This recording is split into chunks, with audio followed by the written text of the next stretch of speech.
की ज्यांनी जल पुनर्भरणाचे सुविचार दिले अशा अजित पवारांच्या भूमीमध्ये तुमचं स्वागत आम्ही करतो। माननीय मोदीजी, आमच्या महाराष्ट्राचे नेते यांच्याबद्दल तुम्हाला काय सांगायचं। एक आमचे नेते परदेशामध्ये गेले, आमचे मंत्री होते, तिथल्या एका मंत्र्याला भेटल्यानंतर त्या मंत्र्यांनी त्यांना चहा प्यायला घरी बोलवलं। त्याच्या घरामध्ये गेल्यानंतर त्याचा मोठा बंगला पाहिला। तो बंगला पाहिल्यानंतर यांनी त्याला विचारलं, एवढा मोठा बंगला कसा? म्हणाला, चला पाठीमागे। आपल्या मंत्र्याला घेऊन पाठीमागे गेले।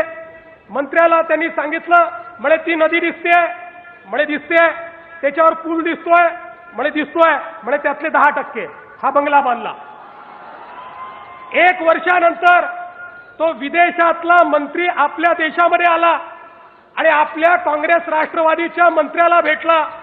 याने देखील त्याला चहा पिण्याकरता घरी बोलवलं आणि आल्यानंतर तो पाहतो तर काय, ओबामाच्या व्हाईट हाऊस पेक्षा देखील मोठा बंगला या आपल्या मंत्र्याचा। त्यांनी त्याला म्हटलं, अरे फारच तुमची प्रगती दिसते। नाही म्हणे, तुम्हीच गुरुमंत्र दिला, चला पाठीमागे। आपला मंत्री त्यांना पाठीमागे घेऊन गेला आणि त्या विदेशातल्या मंत्र्याला म्हणाला, ती नदी दिसते, म्हणे दिसते, त्याच्यावर पूल दिसतोय, म्हणे नाही दिसत, कसा दिसेल? 100%।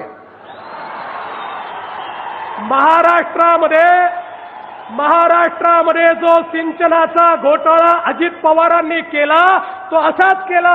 धरणं केवळ कागदावर आहेत आणि 100% तिजोरीमध्ये गेले।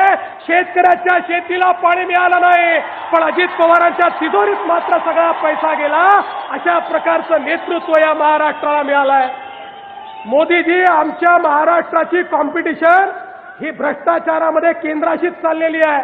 तुम्ही जर तिथे 1,80,000 कोटीचा घोटाळा काढला असेल तर या ठिकाणी देखील आम्ही 70,000 75,000 कोटीचे घोटाळे केले आहेत।